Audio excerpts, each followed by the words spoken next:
내년 1월부터 뉴욕시와 뉴저지주를 연결하는 교량과 터널의 통행료가 최대 12%까지 인상됩니다. 지난해 미국 내 이민자 인구 증가세가 금융위기 이후 최저 수준을 보였습니다. 뉴욕주가 건물주들이 세입자들에게 체류 신분을 빌미로 위협할 경우 최대 25만 달러까지 벌금을 부과하는 가이드라인을 제시했습니다. 애국지사 황기환 선생의 유해가 96년 만에 해방된 조국의 땅으로 돌아갈 수 있게 됐습니다. 뉴저지 시니어 메디컬 그룹이 보험 서비스를 확대하고 전문가들의 정보 교환을 위한 행사를 개최했습니다. 이상은 이 시각 주요 뉴스입니다. 시청자 여러분 안녕하십니까? KBN 뉴스입니다. 뉴욕 뉴저지 항만청이 어제 대중교통시설 통행료 인상안을 확정해 내년 1월부터 뉴욕시와 뉴저지주를 연결하는 교량과 터널의 통행료가 최대 12%까지 인상됩니다. 이번 인상안에 따르면 우선 내년 1월 5일부터 조지 워싱턴 브리지, 베이언 브리지 등 허드슨 리버 교량과 링컨 터널, 홀랜드 터널의 이지패스 통행료는 현행보다 $1 25센트씩 오릅니다. 이지패스로 통행료를 지불할 경우 주말과 주중 출퇴근 혼잡 시간대에 현행 $12 50센트에서 $13 75센트로 통행료가 10% 인상되고 그 외 시간대에는 현행 $10 50센트에서 $11 75센트로 약 12%까지 상향 조정됩니다. 현금으로 지불하는 통행료는 현행 $15에서 $16로 $1 인상되며 이지패스 이용자들의 카풀 통행료 할인 제도는 폐지됩니다. 또 패스트트레인의 1회 탑승 요금은 $2 75센트로 현재와 변함이 없지만 10회 이용권은 현행 $21에서 올해 11월 $25로 내년 11월 $26로 두 번에 걸쳐 모두 $5가 인상됩니다. 20회 이용권도 현 $42에서 올해 11월 $50, 내년 11월 $52로 오르고 40회 이용권은 현 $84에서 올해 11월 $100, 내년 11월 $104로 상향 조정됩니다. 65세 이상 노인들에게 적용되는 패스트트레인 시니어 스마트 링크 카드도 현 $1에서 올해 11월부터 $1 25센트로 오릅니다. 이와 함께 2020년 10월부터는 뉴욕 일원 주요 공항을 운행하는 우버 등 차량 호출 서비스 차량에 $2 50센트의 공항 출입 수수료가 새롭게 부과됩니다. 또 공항에서 전철역까지 연결되는 에어트레인 열차 요금도 올해 11월 1일부터 현행 $5에서 $7 75센트로 오릅니다. 지난해 미국 내 이민자 인구 증가세가 금융위기 이후 최저 수준을 보였습니다. 트럼프 행정부의 반이민 정책의 영향인데요. 이처럼 급격한 이민자 인구 증가세 둔화는 이례적이라는 것이 전문가들의 분석입니다. 연방 센서스국이 어제 발표한 아메리칸 커뮤니티 서베이 조사에 따르면 지난해 미국 내 이민자 인구 순 증가는 약 20만 명에 그쳤는데 이는 2017년에 비해 70% 이상 하락한 것으로 2008년 금융위기 이후 10년 만에 최저 수준입니다. 최근 멕시코를 비롯한 중남미 출신 이민자 유입이 줄어드는 추세를 보여왔지만 중국이나 인도 등 아시아 출신 이민자 유입은 꾸준한 증가세를 보였는데 지난해에는 아시아 출신 비시민권자 이민자가 감소하는 이례적인 현상을 보였습니다. 지난해 미국 내 외국 출생자 인구는 약 4,500만 명으로 미국 전체 인구 3억 2,700여만 명의 13.7%를 차지했는데 이는 1910년 이후 가장 높은 수준입니다. 외국 출생자의 절반가량이 시민권자인 것으로 조사됐으며 4분의 1가량인 1,100만여만 명이 서류 미비자였습니다. 나머지는 영주권자나 합법 체류 비자 소지자였습니다. 지난해 비시민권자 이민자가 47만 8천 명가량 감소했는데 이 중 절반 이상이 중남미 출신이었습니다. 이민자 인구 증가세 둔화는 도널드 트럼프 행정부의 반이민 정책이 결정적인 영향이며 특히 취업 이민의 문턱이 높아져 대기 기간이 길어짐에 따라 이민을 포기하고 미국을 떠나는 아시아 출신 이민자들이 늘어난 것도 원인으로 분석됩니다. 또 미국과 중국의 무역 분쟁 등에 따른 영향을 고려할 때 아시아 출신 이민자 유입이 당분간 더 둔화되는 모습을 보일 것이라는 전망이 나오고 있습니다. 최근 일부 건물주들이 세입자들에게 체류 신분을 빌미로 이민세관 단속국에 신고한다고 위협하는 사례가 알려지면서 뉴욕시가 이 같은 사례에 대해 최대 $25만 달러까지 벌금을 부과하는 가이드라인을 제시했습니다. 뉴욕시 인권위원회는 체류 신분과 출생 국가로 처벌을 하는 건물주와 고용주 등에 대한 규제를 강화하는 뉴욕시 인권법 가이드라인을 제시했습니다. 새 가이드라인은 체류 신분을 빌미로 IC에 전화한다는 위협을 포함해 모욕적인 의도로 불법 체류자라는 단어를 사용한 경우 처벌 대상이며 이민자의 영어 실력 부족으로 차별하는 경우도 규제됩니다. 대상은 주택, 일터를 포함해 음식점, 체육관, 상점과 공원, 도서관, 복지, 문화시설 등 공공기관 등이 모두 해당됩니다. 시정부에 따르면 레스토랑 등에서 직원의 억양으로 차별하는 경우, IC에 전화한다는 협박이나 이를 이용해 집수리를 거부하는 경우, 저임금 지불과 임금 미지급, 상점 고객에게 출신 국가 언어가 아닌 영어 사용 요구 등입니다. 필 톰슨 뉴욕시 부시장은 뉴욕시는 이민자 커뮤니티와 다양성으로 구성된 도시라며 새 가이드라인은 이민자들의 신분과 출신 국가에 의한 차별을 막을 것이라고 설명했습니다.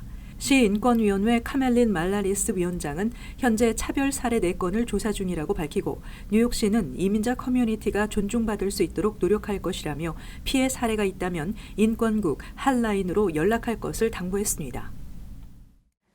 일제강점기 유럽과 미국을 무대로 독립운동을 하다 1923년 숨진 후 퀸즈의 공동묘지에 묻힌 애국지사 황기환 선생의 유해가 96년 만에 해방된 조국의 땅으로 돌아갈 수 있게 됐습니다. 최근 한국국가보훈처는 황기환 선생의 유해를 대전 현충원에 봉환하기 위한 작업에 본격 착수했다고 뉴욕 총영사관이 밝혔습니다. 한국의 TV 인기 드라마 미스터 선샤인으로 잘 알려진 애국지사 황기환 선생은 현재 퀸즈, 매스패스 소재 마운트 올리벳 공동묘지에 잠들어 있습니다. 국가보훈처는 황기환 선생의 묘를 처음 발견한 뉴욕 한인교회의 요청을 받고 지난 2013년 뉴욕의 실사단을 파견해 황기환 선생의 유해를 현충원에 안장하는 방안을 추진했지만 이루어지지 않은 바 있습니다. 미국 시민권자로 제1차 세계대전 당시 미군 장교로 활약하며 무공훈장까지 받았던 황기환 선생의 유해 봉환을 위해서는 뉴욕주 법원의 승인 절차를 거쳐야 하지만 뉴욕 한인교회와 한국 정부 간 이견으로 10여 년간 이렇다 할 진척이 이루어지지 않아왔습니다.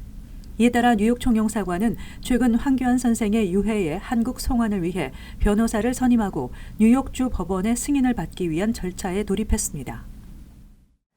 100세 시대를 맞아 한인 시니어들에게 최상의 의료 서비스를 제공하고 있는 뉴저지 시니어 메디컬 그룹이 보험 서비스를 확대하고 전문가들의 정보 교환을 위한 행사를 개최했습니다.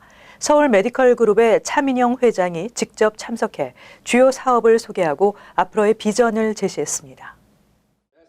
미주 한인사회 최대 규모의 메디컬 그룹인 서울 메디컬 그룹이 설립한 뉴저지 시니어 메디컬 그룹이 뉴저지 진출 1주년을 맞아 전문 의사, 브로커, 에이전트를 대상으로 하는 대규모 킥오프 행사를 개최했습니다. 뉴저지 시니어 메디컬 그룹은 지난해 웰케어에 이어 올해는 휴마나와 유나이티드 헬스케어까지 서비스를 확대해 명실상부 및 최대의 보험회사들과 함께 의료 서비스를 제공하고 있습니다. 메디케어만 가지고 있는 것보다도 이렇게 HM을 바꾸면 훨씬 많은 엑스트라 베네핏이 있습니다. 그러니까 여러분들께서 들시면 훨씬 많은, 훨씬 좋은 혜택을 받게 되고 주치 선생님들도 여러분들에게 좀 더 많은 시간을 할애해서 더 많은 케어를 해줄 수 있습니다. 뉴저지 시니어 메디컬 그룹은 뉴저지 진출 1년 만에 30여 명의 전문의와 300여 명의 전문가들이 함께하고 있으며 가입자들에게 최상의 보험을 통해 최고의 의료 서비스를 제공하고 있습니다. 뉴저지 시니어 메디컬 그룹은 1993년 LA에서 설립된 서울 메디컬 그룹이 만든 보험과 의료 서비스 기관으로 LA, 뉴저지, 조지아, 산호세, 하와이, 시애틀, 버지니아 등에서 서비스를 제공하고 있습니다. 시니어 플랜은 65세 이상 메디케어 카드를 가진 시니어는 누구나 가입이 가능하며 에이전트가 가입자에게 가장 적합한 보험 상품을 추천하고 한인 주치의를 제공하는 프로그램입니다. 뉴저지의 한인 부동산 협회가 만들어집니다. 오는 12월 공식 출범을 위한 준비 작업이 진행되고 있는데요. 정보 교류와 교육을 통해 한인 부동산 업계의 성장을 기대하고 있습니다. 뉴저지 지역의 한인 부동산 관계자들은 어제 저녁 협회 창립을 위한 발기인 모임을 갖고 그동안의 경과 보고와 협회 정관에 대한 의견을 교환했습니다.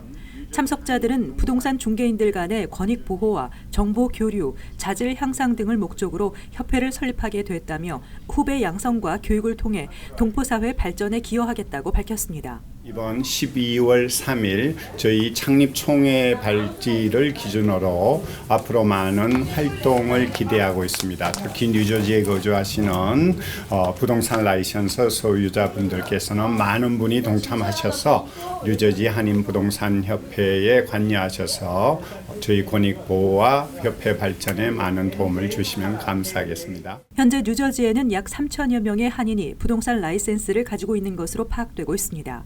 참석자들은 이번 협회 창립을 통해 한인 부동산 업계가 더 한층 성장하는 계기가 될 것을 확신한다며 한인들의 참여를 당부했습니다. 협회는 지속적인 모임을 통해 오는 12월 3일 협회 출범식을 위한 토대를 만들어 나갈 계획입니다.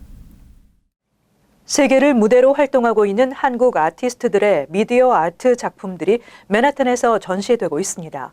어제는 작품에 대해 토론하고 평가하는 간담회가 개최됐습니다. 전시장에 임동규 기자가 다녀왔습니다. 미디어 아트를 통해 한국의 과거와 현재, 미래를 보여주는 2019 한국 미디어 아트 축제가 맨해튼에서 열리고 있습니다. 동아문화재단이 주최하고 한국국제교류재단의 후원으로 개최된 미디어 아트 축제는 최찬숙, 한윤정, 심철웅, 김하경 등 세계를 무대로 활동하는 한국 미디어 아트 작가들이 참여했습니다. 했고 한국의 코리아 미디어 아트는 테크놀로지 와이즈도 아주 앞서 있고 창의성도 앞서 있고 자타가 공인할 수 있는 세계의 탑 수준입니다. 그래서 이거를 뉴욕에 알림으로써 코리아 미디어 아트를 알리는 게 아니라 조금 더 전략적이고 효과적으로 한국의 컨템포러리 미술에 대해서 그 많은 미술계와 많은 이제 그 오디언스들의 그 호응을 얻기는 역시 다른 것보다 이게 좋겠다 해서 했는데. 토론토에서 활동 중인 지아로와 그레암 웨이크필드 부부는 맨해튼의 도시 데이터들의 시각적, 청각적 생명력을 부여한 도시 생태계를 미디어 아트로 구현했으며 한국과 베를린에서 활동하는 최찬숙 작가는 한국 전쟁 동안 강제로 이주해야 했던 이주 여성들의 정체성과 흔적을 가상 공간으로 확장시킨 비디오 설치 예술, 양지리를 선보이고 있습니다. 한국 전쟁에 대한 공식적인 기록과 개인적인 기억을 조합해 새로운 해석을 담아낸 메모랜덤의 작가 김하경 달리는 작품을 통해 외국 관객들이 미국이 긴밀히 관여한 한국 전쟁에 대해 관심을 갖기를 바란다고 말했습니다. 1.5세대로서 한국과 미국 왔다 갔다 하면서 자라온 제 입장에서 또 중간자의 입장에서 한국 역사를 보고 미국이 한국 역사에 어떤 인터뷰를 하는 그런 양상들을 봤을 때 내가 이걸 예술로 전달을 하면은 미국의 관객들이 좀 더 이걸 더 가깝게 좀 더 친밀하게 한번 경험할 수 있지 않을까 이런 이야기들과 기억들을 그래서 한편 어제는 한국의 근대화의 역사에 대한 주제를 다룬 작가들의 작품에 관해 토론하고 한국의 미디어 아트에 대해 평가하는 간담회가 개최됐습니다. 2019 한국 미디어 아트 축제는 오는 10월 26일까지 맨해튼 실비아 와일드 앤포 김 갤러리에서 개최됩니다. 관람 문의는 와일드 앤포 김 갤러리로 하면 됩니다. KBN 뉴스 임동규입니다. 미국 내에서 전자담배 흡연과 관련된 것으로 의심되는 의문의 폐 질환이 지난주 52% 급증했으며 지금까지 10개 주에 걸쳐 최소 12명이 사망했다고 질병통제예방센터가 발표했습니다. 지난주 전자담배 관련 의심 폐질환 환자는 확진과 의심 환자를 포함해 805건으로 집계돼 한 주 만에 52% 증가했다고 CNBC 등 언론이 보도했습니다. CDC는 대다수 환자는 마리화나 복합물질인 THC를 함유한 전자담배 제품을 흡연했으며 일부는 니코틴과 THC를 섞어 흡연하고 일부에서는 니코틴만 함유한 전자담배를 피웠다고 증언했다고 밝혔습니다. CDC는 전자담배 관련 의심 폐질환이 나타난 주가 38개 주에서 46개 주로 늘었으며 의문의 폐질환 환자는 18세에서 34세 연령대가 3분의 1을 차지했고 18세 미만 청소년도 16%에 달한다고 전했습니다. CDC는 현재 100명이 넘는 의료진을 파견해 폐질환과 전자담배의 관련성에 대한 조사를 진행하고 있으며 식품의약청도 THC, 니코틴을 포함해 여러 물질이 들어간 120여 개의 시료를 분석 중입니다. 이 폐질환의 초기 증상은 폐렴 증세와도 유사하며 기침과 호흡곤란, 피로감, 가슴 통증, 어지럼증, 구토, 설사를 유발하는 것으로 알려졌습니다. 뉴욕주 등 일부 주는 가양 전자담배 유통을 금지했으며 연방정부도 가양 전자담배를 시중에서 퇴출하는 방안을 검토 중입니다.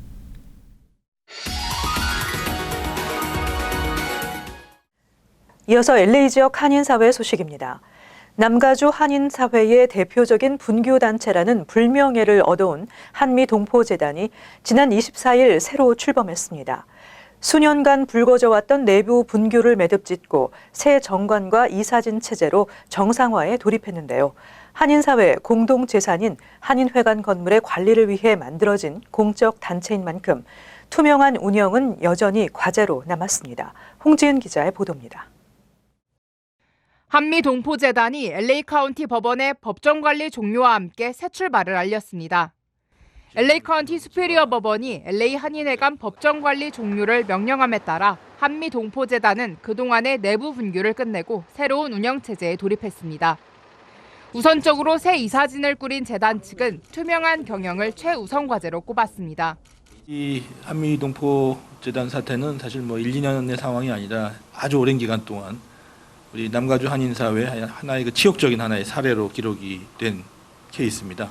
결국 그 한인사회에서 해결을 못하고 그 미국 정부에 의해서 해결을 본 대표적인 사례고 어쨌든 그렇지만 여러 가지 우여곡절 끝에 세금 체납 문제 등 여러 가지 어려움을 뚫고 우리 교민들이 많이 도와주셔서 정상화됐습니다. 이제 새로 그 전문성과 경험을 가진 새 이사진이 출범을 하고 그다음에 투명하게 또 적법하게 공정하게 운영을 할 것이니만큼 많은 성원을 부탁드리겠습니다.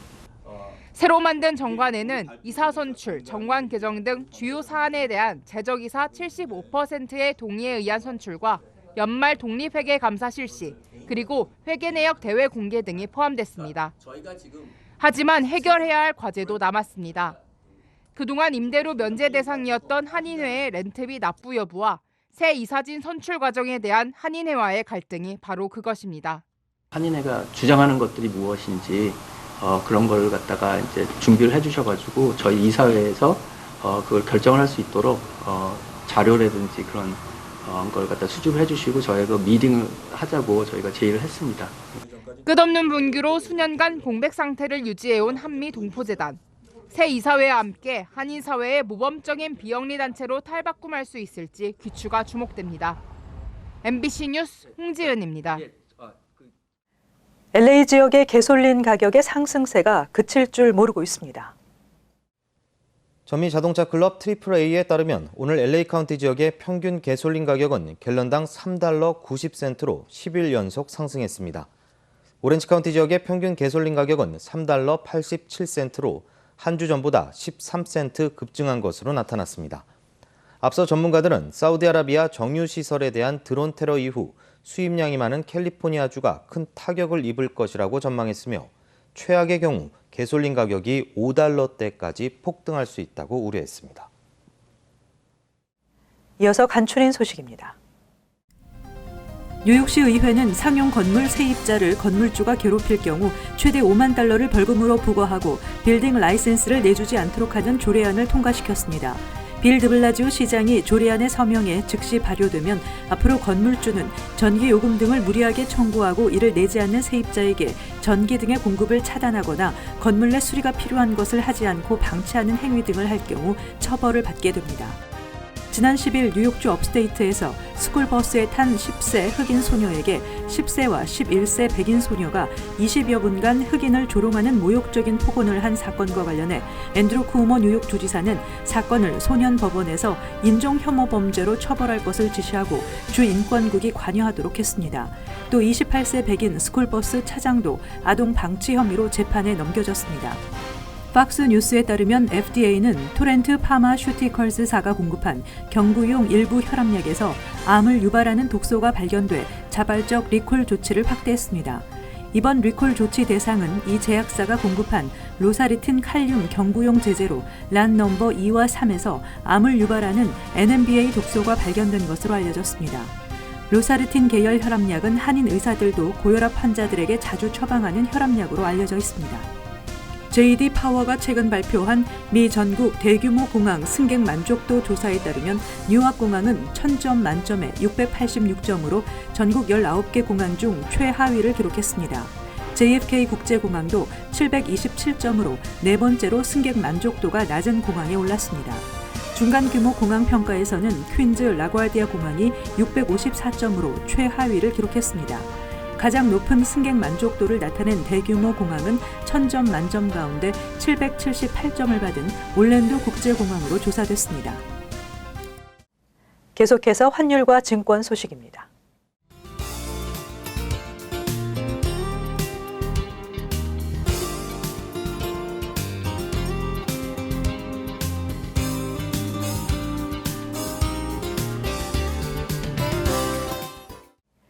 끝으로 날씨 전해드립니다.